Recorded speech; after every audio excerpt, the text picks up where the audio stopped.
Wel, croeso cynnes iawn I chi. Mae'n braf bod nôl gytre. A fi'n credu oedd bron pawb fi'n edrych arno nawr wedi bod yn Aberystwyth rhyw ben yn ystod wythnos diwetha. Ond mae'n braf bod nôl yma gyda'n gilydd. Fel chi'n gweld Emyr sy'n gweinyddigaethu bore yma. Ac yna ar ôl yr oedfa, mi fydd yna baned yn ôl yr arfer ac yna hyn o bydd Meirion yn agor y gair I ni. Byddwn ni'n cyfarfod am 5. Mae yna gwrgweddi wythnos yma. Fydd gwrgweddi nos Fawrth 7:45. A cyfle fydd I ni rannu bendithion yr haf. Felly, dewch wedi paratoi rhywfaint. Byddai'n gyfle I ni seiadu gyda'n gilydd ac yna I droi I weddio wrth ni feddwl am tymor newydd o'n blaen ni. Gyna y sil nesaf, Emyr, fydd yn agor y gair I ni, bore a'r hwyr, a bore sil nesaf mi fydd yn oedfa y cymyn hefyd. Gyda o'r 8fed o Medi yn tro ni yw yn y tabernacl, jyst fel rhagrybydd yng nghyd-destun hynny. Mi fydd sawl un ohono ni yn y gynhadledd wythnos diwetha. Diolch I chi am eich gweddiau. Oedd Emyr yn pregethu, oedd Meirion yn pregethu, oedd Bedwyr a Lois gyda'r bobl ifanc. Oedd hi'n gynhadledd hapus iawn. Dyna beth sydd yn aros yn y co I fi. Yr ymdeimlad o berthyn yn agos at ein gilydd. Nath Steph Jones mynd â ni'n y bore trwy ardd Gethsemane a cael bydd o hynny. Ac yn y nosweithiau hefyd, mwynhau clywed y gair yn cael ei agor. Felly, oedd e'n hapus iawn. Os ych chi ddim yn y gynhadledd gai anwg chi, cewch ar YouTube. Mae'r pregethau, mae'r oedfawon ar YouTube. Mi fydda I, o'n I yna, mi fydda I'n siwr o fod yn edrych ar YouTube eto mwyn gweld ac atgoffa fy hunan o'r hyn gawson ni. Mae'n hawdd iawn anghofio. A hefyd bod ni'n cofio am, o'n i'n gweddio, neithiwr. Ni'n dod nôl, ni'n fach heddi o ran nifer, ond mae yna rai yn mynd nôl I sefyllfaoedd anodd iawn, unig iawn.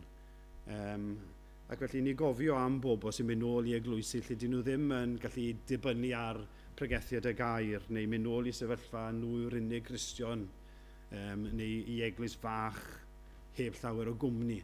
Mae'n bwysig I ni gyfri'n bendithion yma hefyd. Wel, gadwch ni weddio. O, ddewein tad, ni yn diolch I ti nawr fod ni wedi cael yr iechyd I allu dod yma bore yma. Diolch am y ryddid I ddod yma. Ac ni'n gweddio bydde di yn bresennol ac y bydde di yn siarad trwy gydol yr oedfa. Bydd e'n canu ni yn fawl I ti, y bydd e'n gwrando ni yn dyfoliannu di. Ac y bydde di yn siarad â ni trwy dy air, y byddwn ni'n ymwybodol o arglwydd. Dwi ti'n siarad â fi y bore yma. Ni'n gweddio arglwydd am yr teuluoedd a'r unigolion sydd ddim yma. Ni'n gweddio I ti ofalu ar eu golau nhw a'i bendithio nhw. Bydden nhw'n cael bendith o fod mewn oedfa bore yma ac y bydden nhw'n fendith I eraill. Ac ni'n diolch arglwydd am dy ffyddlondeb di. Diolch am gynnal y rhai oedd yn y gynhadledd wythnos diwetha. Gweddio bydd yna ffrwyth yn dod o'r gynhadledd ac yn cofio am y rhai hynny sy'n mynd nôl I sefyllfaoedd anodd, sefyllfaoedd unig ac yn gweddio o Dduw y bydden nhw'n ymwybodol o dy nerth a dy gysur a dy ddiddanwch di. Bydd gyda ni nawr arglwydd rhagora eto ar ein disyfiadau ni a mynd y clod I gyd os gweli di fod yn dda fod ni'n gofyn pob peth yn heiddiant ac ergogoniant Iesu Grist. Amen. Diolch gwydio. Mae bron a bod yn rhy hwyr erbyn hyn I fi gyfeirio at yr Olympics. Mae di pasio, ond un tro ola am nawr. Pan oedd yr Olympics mlaen, o'ch chi'n gweld nhw yn dod chi, ond nhw wedi cystadlu, oedd yr enillydd, ond nhw'n codi ar ben y podiwm ac ond nhw yn cael y fedal aur. Nhw oedd yn fuddigol, nhw oedd y pencampwr, y champion. Ac wrth gwrs, yn yr hen gemau Olympedd, be bydd yn digwydd oedd byddai'r un buddigol yn cael llawryfon, yn cael torch, yn cael rhyw laurel wreath fel coron i ddangos maen nhw oedd yn fuddigol. Wel, ni'n mynd i ganu bore yma i yr un sydd yn fuddigol dros pawb a phopeth. Rhif 21 yng Ngrymal 2, llawryfon, rhowch ar ben yr oen ar orsedd nef. Ni chan angylaidd nefol gor i neb, ond iddo ef. Fe enaid can i'r hwn fi farw yn dy le, trwy dragwyddoldeb, nid oes gwell ar ddeiar nac yn y ne. Ac ymlaen, nawr ni sefyll i ganu.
Felly'r gair mawr, y thema fawr bore yma yw buddigoliaeth. Ni'n mynd i feddwl am buddigoliaeth yr arglwydd Iesu Grist. Chi'n gweld, mae gennych chi elyn. O'ch chi'n gwybod hynny? Mae gennych chi elyn. Mae'r gelyn yma yn gyfrwys fel sarff. fel neidr. Mae e yn ffyrnig fel llew yn rhio. Mae e'n nerthol, mae'n bwerus, mae'n cael ei ddisgrifio fel tywysog galluoedd yr awyr, a mae'n elyn i chi ac i fi. Ond, diolch beth, mae e'n elyn sydd wedi ei drechu trwy fuddugoliaeth yr arglwydd Iesu Grist. Mae Ioan yn dweud yn ei lythyr cyntaf fe, i ddinistrio gweithredoedd y diafol yr ymddangosodd mab Duw. Mae Iesu yn fuddigol. Ni'n mynd i glywed am y fuddugoliaeth yna yng Colosiaid pennod 2 y bore yma. Colosiaid pennod 2 a na i ddarllen adnodau 6 i 15. Llythyr Paul at y Colosiaid yr ail bennod, adnodau 6 i 15. Dyma air Duw. Felly, gan eich bod wedi derbyn Crist Iesu, yr arglwydd, dylech fyw ynddo ef. Cadwch eich gwreiddiau ynddo, gan gael eich adeiladu ynddo, a'ch cadarnhau yn y ffydd fel eich dysgwyd, a bod yn ddibrin eich diolch. Gwyliwch rhag i neb eich cipio i gaethiwed drwy athroniaeth a gwag hudoliaeth yn ôl traddodiad dynol, yn ôl ysbrydion elfenig y cyfanfyd ac nid yn ôl Crist. Oherwydd ynddo ef, y mae holl gyflawnder y diwdod yn preswylio yn gorfforol. Ac rydych chwythau wedi eich dwyn i gyflawnder ynddo ef. Y mae ef yn ben ar bob tywysogaeth ac awdurdod. Ynddo ef hefyd yr enweidwyd arnoch ag enweidiad nad yw o waith llaw, ond yn hytrach o ddiosg y corff cnawdol. Hwn yw enweidiad Crist. Claddwyd chwi gydag ef yn eich bedydd, ac yn y bedydd hefyd fe'ch cyfodwyd gydag ef drwy ffydd y nerth Duw, yr hwn a'i cyfododd ef oddi wrth y meirw. Ac eich bod yn feirw yn eich camweddau a'ch cnawd dienweidedig, fe'ch gwnaeth chwi yn fyw gydag ef. A mae wedi maddau i ni, ein holl gamweddau, ac wedi diddymu'r ddogfen oedd yn ein rhwymo i'r gofynion a'n gwnaen ni yn ddyledwyr. Mae wedi ei bwrw hi o'r neilltu, fe'i hoeliodd ar y groes. Di arfogodd y tywysogaethau a'r awdurdodau, a'i gwneud yn sioe ger bron y byd yng ngorymdaeth ei fuddugoliaeth arnynt ar y groes. Amen. Diolch i Dduw am ei air. Gawn ni air o weddys yn gilydd. O arglwydd ein Duw, ni'n diolch am y geiriau rhyfeddol ni newydd ei darllen. Geiriau sy'n atgoffa ni o'r newid sydd wedi digwydd yn y Cristion. Ein bod ni, arglwydd, wedi dod o farwolaeth i fywyd. Ein bod ni nawr yng Nghrist ac i fyw ynddo fe. Ni wedi gosod ein greiddiau ni fel petai yn Iesu ac i fod i dyfu nawr a cael ein adeiladu arno fe. Arglwydd, ni'n diolch yn Iesu Grist fod popeth sydd ei angen arno ni. Fod holl gyflawnder y diwdod yn preswylio ynddo fe ac i ni nawr. Os i ni yng Nghrist, i ni'n gyflawn. Mae gennym ni bob dim sydd ei angen. Ni'n diolch arglwydd bod ti wedi ein cyfodi ni gyda Christ ac wedi maddau ni ein camweddau. A Dad, ni'n diolch i ti felly trwy'r holl bethau hyn. Rydyn ni'n cael rannu y meddygoliaeth yr arglwydd Iesu.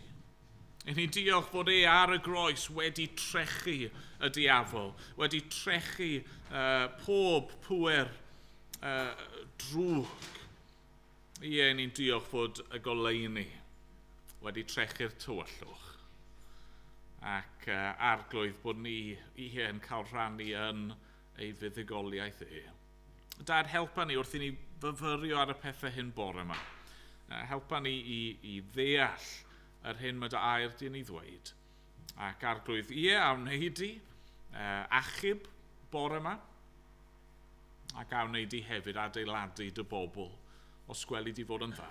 Dad, ni eisiau gweddio bore yma am ein byd ni. Ni di falle gweld yn y newyddion fwy o sôn am rhyfel yn y dwyrain canol ac pethau i weld yn gweithygu yno. Dad, ni'n gweddio ni di dystyrio wrth ein byd ni. Dad, ni'n gweddio wneud i ddod a heddwch. Ni'n gweddio wneud i ffrwyno, drygioni, wneud i ddod â chyfiawnder. Arglwydd ni'n cyflwyno'n arbennig i ti'r rheini sydd mwyaf tlawd ac anghennus ag di ymadferth arglwydd. Heb neb i ofalu amdano nhw a'i amddiffyn nhw yn y pethau hyn. Dad, ni'n gweddio bydden nhw yn galw allan arno ti. Arglwydd yn gweddi ni o hyd yw y bydd yr efengil yn mynd ar led ac yn dangos i bobl bod na obaith.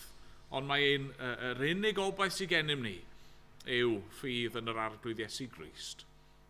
Dad, a wneud i weithio felly. Trigarha wrth ein byd ni. Ac Dad, trigarha wrth o ni yn awr. Am bod ni'n gofyn yn enw yr arglwydd Iesu Grist. Amen. Amen. Ganwn ni eto. O'r llyfr Emynau, rhif 563. 563. Arglwydd. Arwain trwy'r anialwch fi bererin gwael ei wedd. Nad oes onnof nerth na bywyd fel yn gorwedd yn y bedd. Holl a lluog ydyw'r un am coed i'r lan. Pedwerydd pennill yn dweud hyn. Pan fwy'n myned trwy o'r ddonen, angau creulon yn ei rym. Eithos trwyddi gynt y hunan pam yr ofnaf bellach ddim. Beddygoliaeth. Gnau mi weiddi yn y llu. Ymddiriedaf yn dy allu mawr i'r gwaith am nest erioed. Ti gest angau, ti gest uffern, ti gest Satan dan dy droed. Pen Calfaria, nac aid hwnnw beth o'm cof. Mae'r arglwydd Iesu trwy'r groes wedi ennill y buddugoliaeth, a ni nawr yn gallu canu am hynny dyn gilydd. Nawr ni sefyll i ganu te.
dros mis Awst, pan i fi wedi bod yn pregethu, mae'r ffocws wedi bod ar y groes. A fi'n gwybod bod yna dipyn o fynd a dod wedi bod, felly just recap sydyn iawn.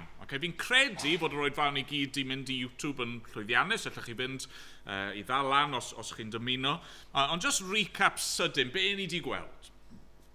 Nathon ni ddechrau yn meddwl am y groes fel digwyddiad hanesyddol. Hynny yw digwyddiad go iawn. Nid just stori, nid just wers foesol, ond rhywbeth na ddigwydd i berson o gig a gwaed fel chi a fi. Rhywun na ddioddef yn ein lle ni. Ac yna ers hynny ni wedi bod yn edrych o onglau gwahanol ar beth nath Crist gyflawni trwy farw yn ein lle ni ar y groes. Ni wedi gweld o un ongl, mae'n troi digofaint Duw i ffwrdd oddi wrtho ni. Troi casineb Duw at bechod i ffwrdd o fy mhechod i ac at y groes. Ni wedi gweld wedyn o ongl arall fod Crist yn ein prynu ni i ryddid. Ni'n gaeth i bechod a mewn dyled, ond mae wedi talu'r ddyled, wedi'n gosod ni'n rhydd a'n prynu ni trwy ei waed. Yna, ongl arall, ni wedi gweld bod y groes yn ein cyfiawnhau ni. Bod ni nawr, achos bod Crist wedi cael ei gyfrif yn euog ar y groes, i ni'n cael ein cyhoeddi yn ddi-euog. I ni yn lan, i ni'n gyfiawn, i ni'n dderbyniol gyda Duw. Ac yna welon ni, eto, ongl arall, bod y groes yn ein cymodi ni. Bod Duw wedi trefnu'r ffordd yma i symud y rwystyr yn y berthynas, ac i drwsio y rwyg yn y berthynas, ac i ddod â ni nôl o fod yn elynion i fod yn blant annwyl iddo fe. Onglau gwahanol am yn y gorgyffwrdd wedi bod. Falle wnaethoch chi sylwi ar hynny. Byddwn ni'n gwneud y darlleniad a byddwch chi'n meddwl, wel, mae'n sôn am gyfiawnhad fyna, ond mae'n sôn hefyd am prynu. A mae'r pethau mae gyd yn gorgyffwrdd. Ac bod ni wedi edrych ar y prif bethau, ar yr un pryd, ni prynd i crafu'r wyneb. Chi'n cofio geiriau'r Emyn, mae'r gwaed a redodd ar y groes, o oes i oes i'w gofio, fer yw tragwyddoldeb llawn i ddweud yn iawn amdano. Fi di ymbalfalu dros yr wythnosau diwetha, ond fyddwn ni yn treulio tragwyddoldeb yn dod i garu'r arglwydd yn well ac yn fwy am yr hyn mae wedi i wneud. Mae'n un ongl ar ôl. A fel fi wedi gweud cwpl o weithiau'n barod, y gair mawr am heddi yw buddugoliaeth. Victory. Drychwch eto ar adnod 15. Dyma'r adnod ni'n mynd i ganolbwyntio arno. Colosiaid 2, 15. Di arfogodd y tywysogaethau a'r awdurdodau a'i gwneud yn sioe ger bron y byd, yng ngorymdaeth ei fuddugoliaeth arnynt ar y groes. Darlun bach, just i'n helpu ni i ddechrau. Fe eisiau chi ddychmygu nawr bod chi yn sefyll tu allan i gatiau dinas, hen dinas, Ceirog, Castle Walls. A chi yno, a chi'n edrych i'r pellter, chi'n disgwyl am rhywbeth, yn aros am rywun. Am bwy chi'n aros? Wel, chi'n aros am eich brenin. Mae di mynd i frwydro. Mae di mynd i ymladd yn erbyn y gelyn. A chi yno'n sefyll yn wyndran beth sy'n mynd i ddigwydd, ydy llwyddo. Chi'n gweld yn y pellter mae yna llwch yn codi ar y llwybr. Mae rhywun yn dod, mae yna geffylau yn dod. Ac wrth nhw ddod yn agosach, pwy sy'n dod? A chi'n gweld yno ar y blant, dyna fe, mae'ch brenin chi yn dod. A mae'n marchogaeth ar ei geffyl gwyn. Ac yno, tu ôl iddo fe, mae ei fyddin. A maen nhw wedi ennill. Chi'n gwybod bod nhw wedi ennill y buddugoliaeth, achos tu ôl iddyn nhw mewn cadwynau mae'r gelyn sydd wedi bod yn eich gorthrymu ac yn eich gasau ac yn ceisio eich dinistrio chi. Mae'r brenin wedi ennill y dydd, a chi nawr yn ddiogel. Dyma mae Iesu Grist wedi wneud troso ni ar y groes. Wel, gyda chi ni ddechrau'r pwynt cyntaf fi eisiau ni feddwl amdano fe y bore yma yw'r frwydr. Okay? Os chi'n cymryd nodiadau, y frwydr. Mae yna frwydr ysbrydol yn cymryd lle. Okay? Ni'n clywed o ddydd i ddydd am frwydrau daearol yn Ukraine ac yn Gaza ac mewn mannau eraill wrth gwrs, ond mae yna frwydr ysbrydol yn digwydd hefyd. Brwydr i ni ddim yn gallu gweld a'n llygyd bob amser. Brwydr sydd wedi bod yn cael ei hymladd ers cyn co. Ni'n clywed yn adnod 15 am yr tywysogaethau a'r awdurdodau yma. A beth sy'n cael ei cyfeirio at nhw fyna yw y pwerau ysbrydol drygionus sydd mewn gwrthryfel yn erbyn Duw. Mae yna frwydr. Mae yna spiritual warfare yn digwydd. Duw yn erbyn pwerau drygioni. A ni ddim yn gwybod y manylion yn llawn. O be ni'n gallu deall yn y Beibl, yr awgrym yw bod y diafol, neu Satan, neu Lucifer, beth bynnag chi eisiau galw yr angel yma, wedi arwain gwrthryfel yn erbyn yr arglwydd. Fod wedi bod yn anfodlon ar ei ystadau a bod ddim eisiau bod yn ysbryd sy'n gwasanaethu, a dyma fe a'i ddilynwyr yn dewis dechrau'r frwydr yma. Brwydr hollol anobeithiol yn y pen draw, wrth gwrs, achos maen nhw'n brwydro yn erbyn yr holl alluog Dduw, ond maen nhw'n ymladd. Ni'n gallu bod yn sicr oedd yr frwydr yma'r gwrthryfel yma wedi dechrau cyn Genesis 3. Achos yn Genesis 3, adnod 1, ni'n clywed yr oedd y sarf yn fwy cyfrwys na'r holl fwystfilod gwyllt a wnaed gan yr arglwydd Dduw. A dywedodd wrth y wraig ac yn y blaen. Hynny yw ar y pwynt yma, dwi ddim yn glir wrth i ni ddechrau'r Beibl, ond beth sy'n dod yn amlwg yw y sarf yma yw y diafol. Wedi dod i demptio, wedi dod i dwyllo, wedi dod mwyn recrwtio. Chi'n gweld yr fyddin yn treol recrwtio, we need you, your country needs you. A mae'r diafol yn mynd i ar-ddeden mwyn recrwtio, mwyn denu, mwyn galw pobl i ymuno yn y frwydr yn erbyn Duw. Ac wrth gwrs, dyna ddigwyddodd. Yn Eden, cofiaf hynny byth, bendithion gollais rif y glith, syrthiodd fy nghoron gwyw.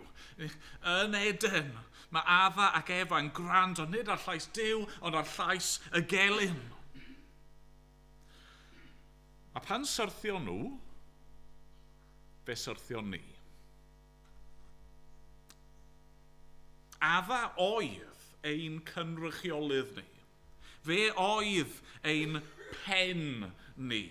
Ac felly wrth ymuno yn y frwydr yma, wrth iddyn nhw gymryd o'r ffrwyth ac anifuddhau i Dduw, wrth iddyn nhw bechu ac dechrau gwrthryfela yn erbyn Duw a'i awdurdod, ond ni yna gyda nhw.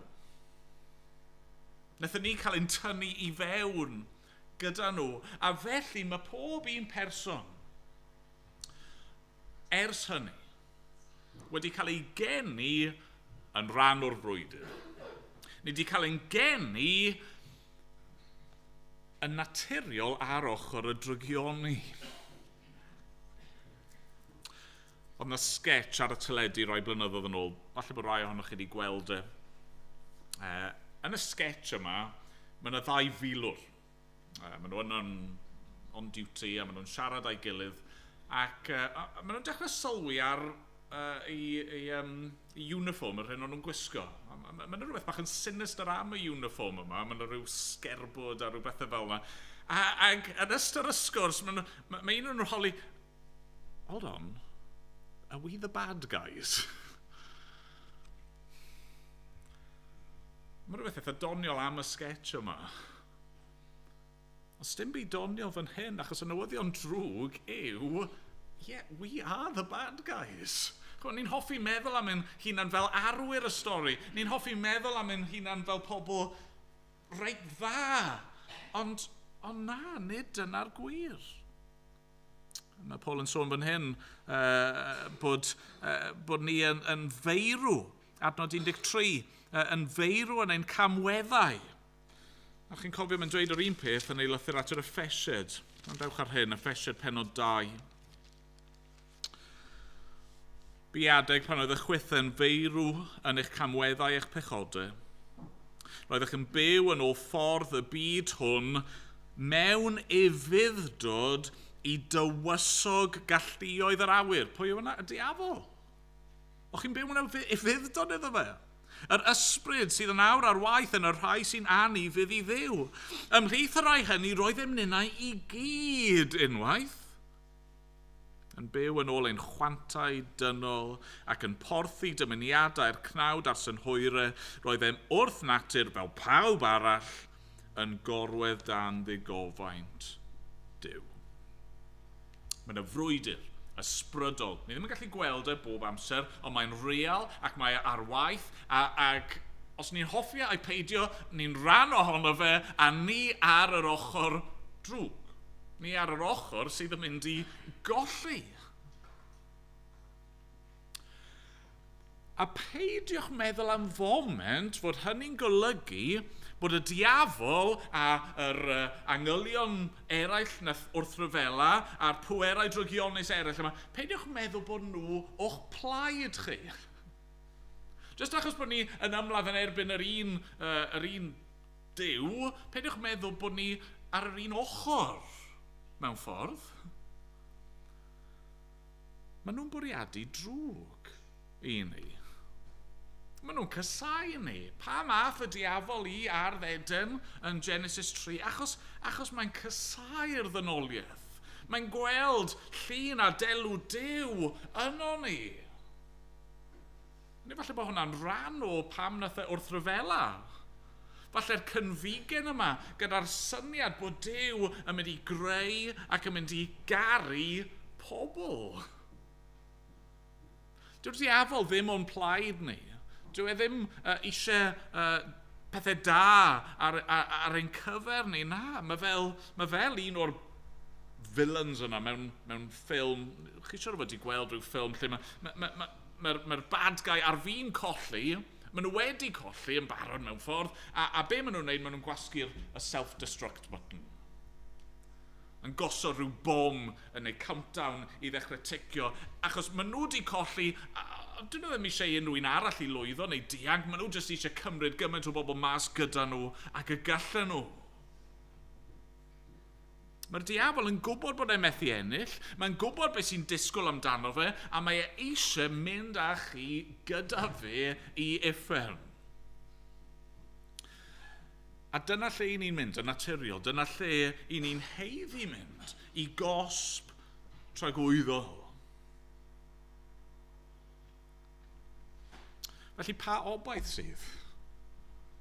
Os mae dyma'r frwydr sy'n mynd ymlaen, ac os mae dyma yw ein sefyllfa ni ar yr ochr sy'n colli, pa obaith sydd? Wel, dyma'r ail bwynt bore yma. Mae yna fuddugoliaeth wedi bod. Dewch eto, Colosiaid 2:15. Diarfogodd y tywysogaethau a'r awdurdodau a gwneud yn sioe ger bron y byd yng ngorymdaeth ei fuddugoliaeth arnynt ar y groes. Oedd y groes yn fuddugoliaeth. Un o'r rhyfeddodau am y groes, yn dyfe, yw fod e'n troi syniadau'r byd ben ei weiryd. Be mae'r groes yn edrych fel i chi? Fi'n gobeithio, os chi wedi bod yma dros yr wythnosau diwethaf, bydd'ch persbectif chi wedi newid falle, wedi tyfu, ond be mae'r groes yn edrych fel, os ni'n onest, yn allanol? Beth fydde'r torfeidd oedd yno ar y dydd hwnnw, ar Golgotha, y rai oedd yn cerdded heibio, be o'n nhw'n gweld? Pam bod nhw'n gwawdio ac yn gwatwar? Wel, achos mae'r groes yn edrych fel methiant. Mae'n edrych fel gwendid. Mae'n edrych fel ffolineb. Oedd yr arglwydd Iesu wrth hongen ar y groes yn edrych fel cymaint o arweinwyr eraill oedd wedi syrthio i rym y Rhufain. Ond wrth gwrs, nid methiant yw'r groes, nid ffolineb yw'r groes, ond buddugoliaeth a doethineb a nerth Duw. Ar y groes, mae Iesu'n cyflawni'r fuddugoliaeth gafodd ei addo yn Genesis 3. Chi'n cofio, mae Duw yn dweud wrth y sarf, ie, byddi di yn brathu sawl mab y wraig, ond bydd yn sathru dy ben di. Ar y groes mae'r arglwydd Iesu yn diodde, ond yn y dioddef yna mae e'n llwyddo ac yn trechu ac yn concro yr un drwg. Garwyd ddarlun i chi. So, chi wedi chwarae'r gêm Caerdydd Heart. Mae'n gêm dda, mae chydig yn gymleth, sa'i di chwarae fers blynyddoedd, so mi chydig bach, falle byddai'n dweud rhywbeth bach yn anghywir, ond yn sylfaenol, yn Heart, chi'n chwarae'r gêm yma, mae'n y cyfres o rounds, a chi eisiau'r sgôr lleiaf. Okay? Ac y ffordd ych chi'n cael pwyntiau yw, os ych chi'n benni lan gyda calonnau yn eich llaw chi ar ddiwedd y rownd. Yeah? Mae yna un pwynt am bob calon. Okay? A chi ddim eisiau pwyntiau, chi ddim eisiau cael y calonnau. Right? Chi eisiau rhywun arall i gael nhw. A mae yna un cardyn arall, y Queen of Spades. Os chi'n benni lan efo'r Queen of Spades, chi'n cael 13 pwynt ar ddiwedd y rownd, so chi definitely ddim eisiau hi. Okay? Chi'n trio cael gwaren. Ond mae yna un eithriad i'r reol yma. Okay? Chi'n gallu gwneud rhywbeth, maen nhw'n galw shoot the moon. Lle os i chi yn llwyddo i gael pob calon a'r Queen of Spades, nid chi sy'n cael y 26 pwynt, ond pob chwaraewr arall. Okay? So mae'n really anodd i wneud, ond mae'n beth eitha da i wneud os chi'n gallu. A fi'n cofio un tro chwarae, ond i ddim wedi bod yn chwarae'n hir iawn, ni ddim yn dda iawn, ac o'n i chwarae fo rhywun, ac oedd e fel petai nhw'n colli. Ti'n cael heart arall. Ti di benni lan efo'r Queen of Spades. A wedyn ar ryw pwynt yn y rownd yna, nath e clicio, dear me. Maen nhw'n trial. Ac erbyn i fi sylweddoli, oedd e'n rhy hwyr. Ac erbyn diwedd y rownd, o'n nhw wedi cael y calonnau i gyd, o dynw'r Queen of Spades hefyd, o'n nhw wedi shoot the moon, a pawb... Oedd e'n edrych fel methiant, chi'n deall? Oedd e'n edrych fel bod nhw'n methu'n llwyr, ond actually, yn y diwedd, nath e flipo drosodd, a dyna oedd y fuddugoliaeth. Dyna sy'n digwydd ar y groes. Mae'r diafol wedi bod yn brwydro'n erbyn yr arglwydd Iesu. Hynny yw, pan oedd e'n fabi, mae'n anfon Herod i drial i lafe. A trwy ei fywyd mae'n yno. Ni'n clywed am yr temptiad yn dyn ac ymosodiadau yr un drwg yn erbyn Iesu'n trial cael i fethu. A nawr, y flwyddyn hon o'r Pasg yna, mae'n gweld ei gyfle. Cyfle i gael gwared ar Iesu unwaith ac am byth. Ni'n clywed fod y diafol yn mynd i fewn i Judas ac yn temptio Judas i fradychu Iesu. A mae Judas yn mynd ac yn cynllwynio yn dydy gyda'r prif offeiriad a'r ysgrifenyddion i roi Iesu i farwolaeth. A mae'n edrych fel methiant. Wrth i Iesu hongian ar y pren, mae'n edrych fel bod yr rhai oedd yn ei gysau wedi llwyddo. Maen nhw'n chwerthin. Maen nhw'n dweud, chi'n cofio? Ti sydd am fwrw lawr y deml a'i adeiladu mewn trydiau. Come on, disgyn o'r groes. Fe achub oedd eraill ni, achub ei hun. Maen nhw'n greu sport ar ei ben. A gallwn ni ond dychmygu sut oedd y diafol yn teimlo wrth weld mab y dyn, mab Duw ar y pren. Allwn ni ddychmygu sut oedd yr angylion drwg yna y rhai oedd wedi bod yn brwydro mor hir, sy'n nhw'n dathlu. Mae'r hael yn tywallu. Ni di ennill. Ni di llwyddo. Mae ar ben. Mae'n marw.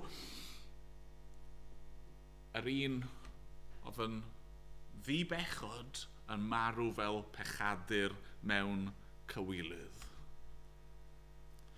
Ond just ar y foment yna chi'n gweld, lle oedd e'n edrych fel bod y diafol wedi ennill y dydd. Mae'r peth yn cael ei droi ben i weird. Ac ar y trydydd dydd, mae'r arglwydd Iesu yn torri allan o'r bedd mewn buddugoliaeth.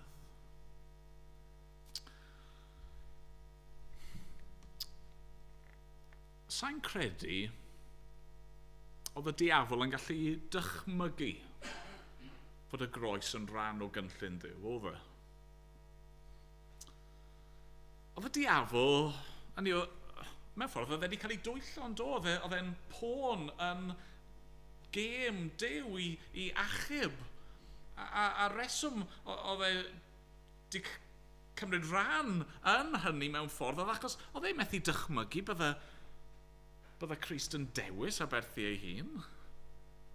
Yr unig peth mae'r diafol yn deall yw hunanoldeb a balchder a drygioni a chysineb. Dwi ddim yn deall cariad, a felly oedd e'n ddall i'r ffaith mae trwy'r groes mae'r arglwydd Iesu Grist yn mynd i ennill. Gallu dychmygu'r diafol yn meddwl yw hun, roi'ch bywyd chi lawr dros eraill. Cymryd cosp rhywun arall, talu pris rhywun arall, bydde fe ddim yn gwneud synwyr o fath yn y byd, oedd fe, na. Agwedd y diafol yw, if I'm going down, I'm taking you with me. A dwi methu dirnad un sydd yn meddwl yw hun, fi'n gweld fy mhobl a maen nhw'n suddo lawr. A fi'n mynd i gymryd eu lle nhw. Fi'n mynd i suddo lawr i'r dymderoedd mwyn eu codi nhw i'r nef. Y groes yw buddugoliaeth mawr yr arglwydd Iesu Grist. A felly ni'n dod i'n pwynt ola ni. O'r rymdaeth, drychwch eto, adnod 15. Di arfogodd y tywysogaethau a'r awdurdodau, a'i gwneud yn sioe ger bron y byd yng ngorrymdaeth ei fuddugoliaeth arnynt ar y groes. Nawr, mae'n wir i ddweud, mewn ffordd, bydd rhaid i ni aros tan ddydd y ffarn, tan ddiwedd y byd mwyn gweld yr orymdaeth yma'n llawn. Gweld yr arglwydd Iesu, fel o'n i'n disgrifio ar y dechrau, fel marchog, ar ei geffyl gwyn. Gweld yr gelyn wedi ei diarfogi'n llwyr a mewn cadwynau. Gweld pob gwrthryfel wedi dyrostwng. Gweld pob gelyn yn droedfainc i draed yr arglwydd Iesu. Mae'r brwydro'n parhau. Ond mae'r rhyfel wedi ennill yn barod. A mae'r orymdaeth wedi dechrau. Ni'n clywed bod am gorymdaeth ei fuddugoliaeth arnynt ar y groes. Nawr sut te? Sut mae'r groes wedi diarfogi yr un drwg? Ym mha ffordd mae hwn yn gwneud y diafol a'i ddilynwyr yn sioe ger bron y byd? Wel, meddyliwch nawr am be ni wedi gweld dros yr wythnosau diwetha. Be mae Crist wedi wneud ar y groes? Wel, mae wedi delio gyda canlyniadau ein pechod ni. Mae wedi delio gyda pŵer pechod drosto ni. Mae wedi delio gyda ein statws ni a rhoi statws newydd i ni ger bron Duw. Mae wedi dod yn ei nôl i berthynas gyda Duw. Dyna holl arfau y diafol. Y pethau hynny yw'r union bethau sy'n rhoi pŵer i'r diafol dros berson. Mae'r diafol yn cael ei adnabod fel y cyhuddwr. Yn dod yn dydy, a mae'n pwyntio bys. Edrychwch ar y pechadur yna. Falle bod chi wedi clywed ei lais yn dod yn sibrwd, yn atgoffa chi, yn neud i chi deimlo euogrwydd. Dyna un o'i arfau e. dim cyhyddiad o fe'n ferbyn i, fel Cristion. Dim cyhyddiad o fe'n eich erbyn chi fel Cristion. Mae diafol gallu dod, mae gallu pwyntio at un pechor ni a gallai ddweud wrtho fe, it's not my problem anymore. Mae'r arglwydd Iesu wedi cymryd ymhecho di. Mae'r diafol yn gallu'n temtio ni, ond dim pwer dy fe drosto ni mwyach. Mae Crist yn prynu ni i ryddid. Mae'r Beibl yn dweud, os ych chi'n gwrthsefyll y diafol, fe wneith e, beth? Ffoi. Fe ddim yn gorfod gwrando iddo fe mwyach. Fe yw'n hen feistr ni. Fe yw'n hen awdurdod ni. Na, ni'n gallu gwrthsefyll e a bydd e'n ffoi oddi wrtho ni. Arf arall mae'r diafol yn defnyddio yw ofn. Yn gwneud i ni ofni. Beth sy'n mynd i ddigwydd yn y dyfodol? Beth sy'n mynd i ddigwydd pan fi'n marw? Mae'r arf yna wedi cael ei gymryd i ffwrdd oddi wrtho fe hefyd yn do. Na, sdim angen i fi ofni. Sdim ots beth sy'n digwydd i'r cnawd yma. Fi'n gwybod bod fy mywyd i yn ddiogel yn yr arglwydd Iesu Grist. Does dim ofn gen i fwyach marwolaeth a'r bedd ac uffern. Pan bydd angen i fi boeni am hynny? Fi'n gyfiawn ger bron Duw. Fi wedi cael fy nghymodi gyda Duw. Fi'n dderbyniol gyda Duw. Fi'n blentyn i Dduw. Diafol, cer o yma. Cer i boeni rhywun arall. Ti wedi colli'r dydd. Mae'r diafol a'i ddilynwyr erbyn hyn. Maen nhw fel sarf sydd wedi cael ei di-venomiso. Beth bynnag yw'r term go cywir.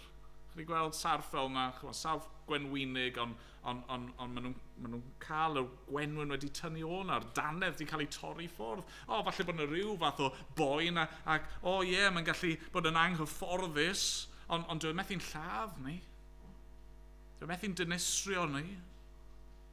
Mae wedi colli ei rym. Mae Iesu wedi gwneud nhw'n sioe ger bron y byd wrth i Iesu farw ac atgyfodi wrth gwrs. Mae fel petai'n dweud, drychwch, chi di methu. Chi di trial eich gorau, ond chi di methu. Mae e ar ben arnoch chi. Dyma fydd eich diwedd chi. Sdim pwer gyda chi nawr dros fy mhobl i. A felly mae'r rymdaeth wedi dechrau. Pan chi'n gadael y lle yma, os chi'n Gristion,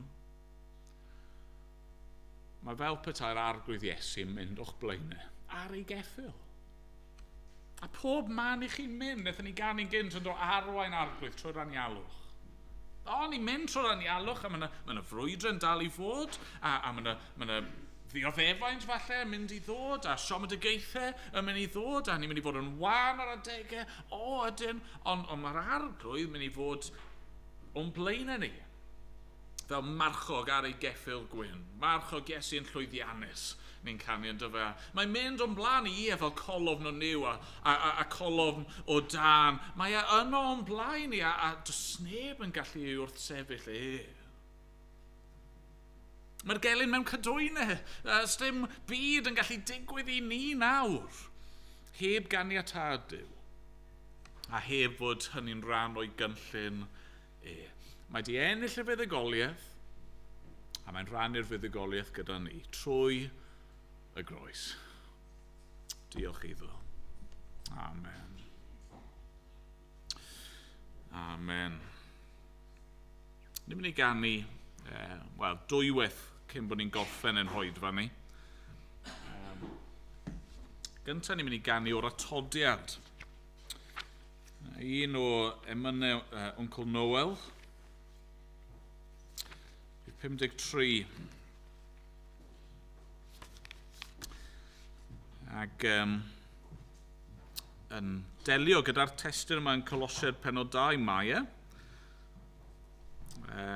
Paul wedi gweud yn adnod 14 bod y groes wedi madde'n holl gamweddau a wedi diddymu'r ddogfen.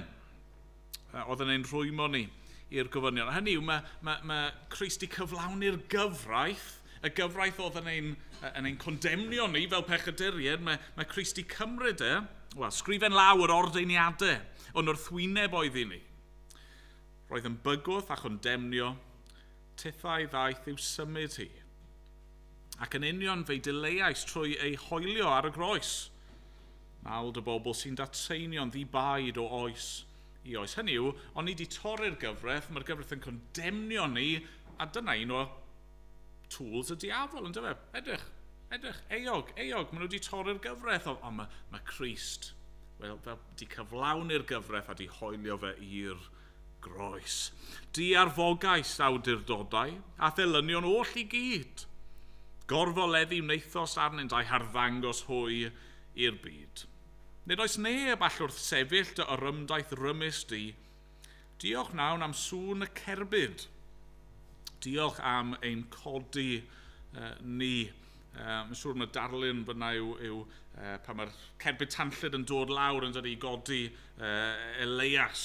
Ond gallwn ni ddweud hefyd, hynny yw cerbyd gorymdaeth buddigol yr arglwydd Iesu yn dyfa sydd yn ein codi ni. Yno ti mae'n cyfiawnder, yno ti mae'n popeth ni. Mae maddeiant am gamweddau ac enweidiad dy ysbryd di.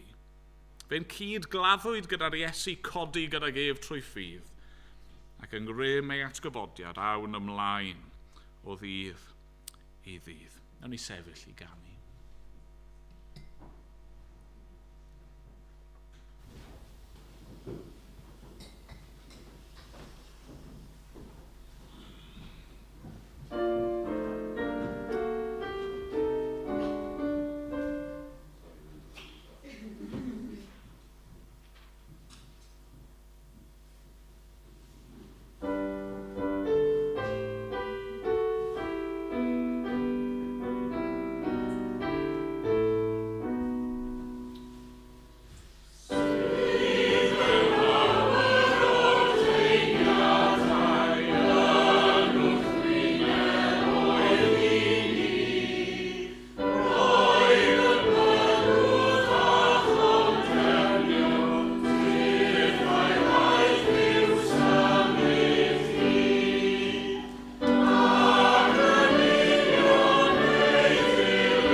Steddwch am moment. Ac fi eisiau just yn gwahodd ni i dreulio just munud fach. Falle bod chi wedi bod yma i'r holl bregethau ar y groes dros yr wythnosau diwethaf. Falle bod chi just wedi bod i un neu ddau. Falle bod chi just yma bore yma.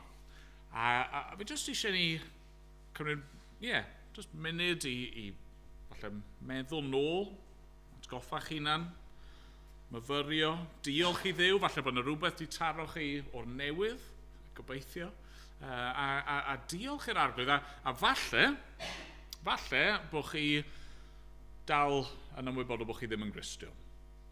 Ac, fi'n gweddïo nawr, bydd y groes, a be mae Crist i wneud yn dod yn real ac yn werthfawr i chi. Felly, jyst cymrwch eiliad, ac yna byddai'n gweddïo mewn munud.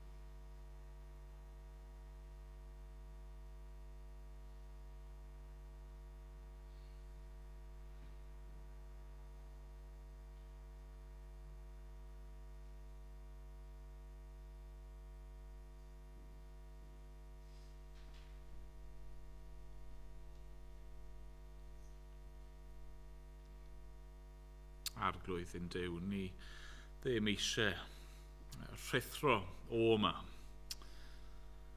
Ni eisiau glynu wrth y groes.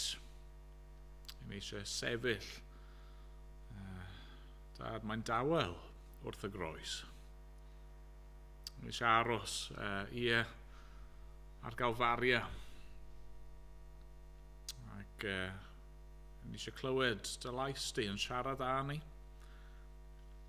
Ni eisiau gweld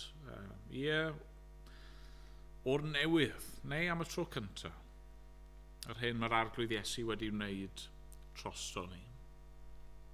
Ni'n diolch i ti am yr wythnosau diwetha, ac ni'n diolch am bob peth da mae dy air di ni ddweud wrthon ni am groes Crist.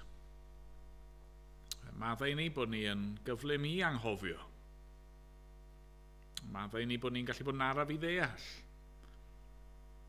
Maddau ni bod ni, yn aml iawn yn gallu gadael oedfa ac yn meddyliau ni, neu hyd yn oed cyn i ni adael, yn meddyliau ni'n mynd at y peth nesaf. Arglwydd, helpa ni felly. Ni'n gweddïo nawr y foment hon yn neud i ddod i'n cof ni.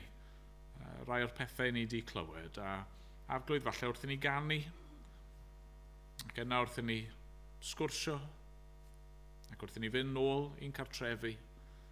Ni'n gweddïo bydd y pethau hyn fel had sydd wedi cael ei plannu'n ddofn yn ein calon, ac sydd yn dwy'n llawer o ffrwyth yn yr wythnosau a'r misoedd sydd i ddod. Arglwydd, derbyn yn mawl ni, am diolch ni felly nawr. Am bod ni'n gofyn yn enw yr arglwydd Iesu. Amen.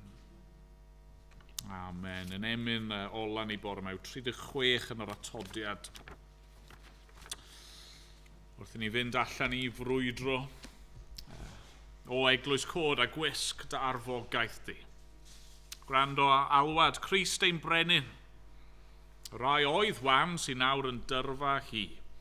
Cryfder Duw sy'n nerthu'n byddin. Ac ymlaen, o'n ni sefyll i ganu.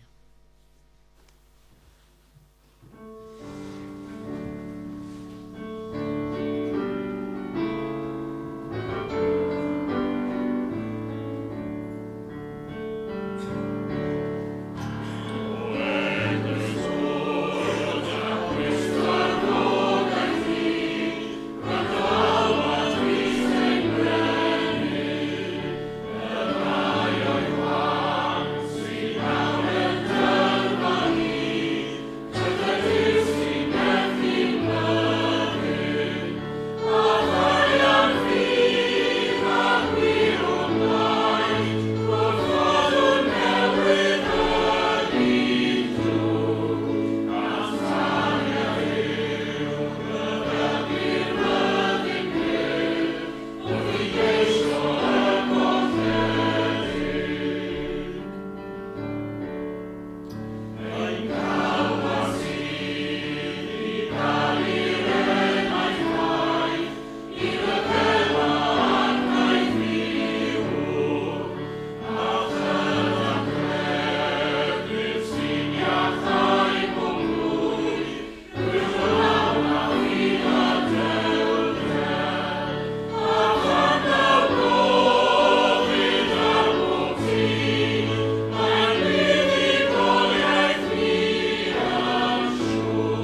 nawr bydde di ras ein harglwydd Iesu Grist. A chariad Duw a chymdeithas yr ysbryd glân aros gyda phob un ohono ni, o'r awr hon ac hyd byth. Amen.